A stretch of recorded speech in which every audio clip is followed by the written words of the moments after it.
በቅድሚያ አሰላሙ አለይኩም ወራህመቱላሂ ወበረካቱ ኢንሻአላህ እቺ መልእክቴ ለክርስቲያን ወገኖቼ እንዲሁም ደግሞ እስልምና ውስጥ ላለነው ሰዎች ትልቅ መልእክት ትኖራለች ብዬ አስባለሁኝ። ያው ወደ መልእክቴ ቀጥታ ስገባ ይሄ በቪዲዮ ላይ የምታዩት ሰውዬ ፓስተር ነው። የመጽሐፍ ቅዱስን ትምህርት ተምሮ ሰዎችን ወደ ክርስትና ለመውሰድ ኢሳ እንዲህ ነው እያለ በየመስጂዱ በየቦታው በየክፍለ ሀገሩ ምንም የማያውቁ ወገኖቻችንን ወደ ክርስትና እየመራ ያለ ሰው ነው።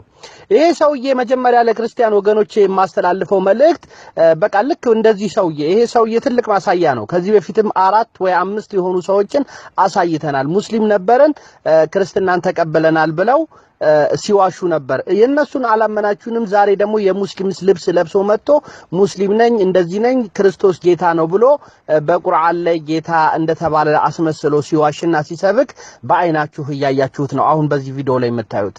እና እውነት ክርስትና ፕሮቴስታንት እውነት እያመሳሰላችሁ በየትኛው ማየት መንገድ ስንዴ እየሰጣችሁ ሰዎች በሚመቻቸው በዚህም በዛም እናድናችኋለን እያላችሁ እስላሞች መስላችሁ በቃ በተኛውም በተገኘው መንገድ ሁሉ ሰዎችን ከእምነቷቸው አስወጡ ይላሉ የመጽሐፍ ቅዱስ።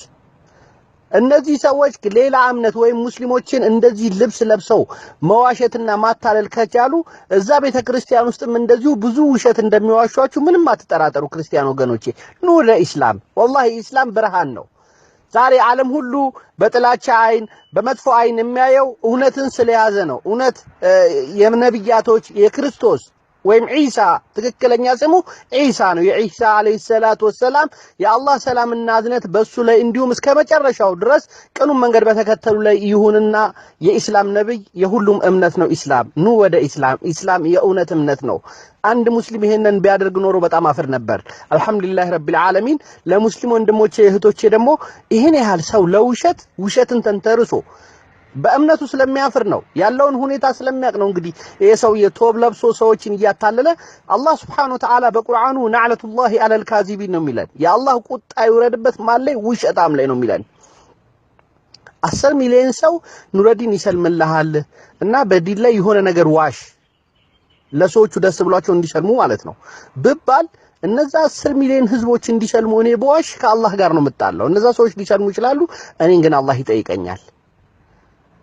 አስለን ከዲን ያወጣል። አላህና መልእክተኛው ያላሉትን ያላስተማሩትን ነገር ሰዎች እንዲመቻቸው ብለን ብንናገር። ለዚህም ነው እስልምና ኦልድ ሃይማኖት ነው ከዘመኑ ጋር ሄድም የምንባለው።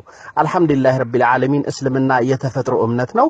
በዲናችን ልንጠነክር ይገባናል። ከእንደዚህ አይነት ውሸታምና አስመሳይ የሆኑ ሰዎች ደግሞ ውሸታቸውን ያጋለጠን ለነሱ ምክር ልንመክራቸው ይገባል። በጣም ይዋሻሉ ዲነል ኢስላም ላይ። ለምን? የነሱ እምነት በጣም ደካማ መሆኑን ስለሚያምኑበትና እርግጠኛ ስለሆኑበት ነው። እውነትን ይዘው ማሸነፍ እንደማይችሉ ስለሚያውቁበት ነው እንጂ ሌላ ምንም ነገር የለም። ከዚህ ውጪ ተጨማሪ መረጃዎች ካስፈልጋችሁ ኢንሻአላህ በሚገባው መልኩ እንለቃለን። ይዋሻሉ እነዚህ ሰዎች ይዋሻሉ። ሰላም ለእናንተ ይሁን ወገኖቼ። የመዳኛ ቀን ዛሬ ሳይሆን አሁን ነው። ሞት መቼ እንደሚመጣ አይታወቅም። ኑ ወደ ኢስላም ብርሃን ነው። ኢስላም የሰላም እምነት ነው። ኢስላም የፍቅር እምነት ነው። ኢስላም የመቻቻል አንድነት እምነት ነው። ሌላ ምንም ነገር የለውም። ሰላም ለእናንተ ይሁን።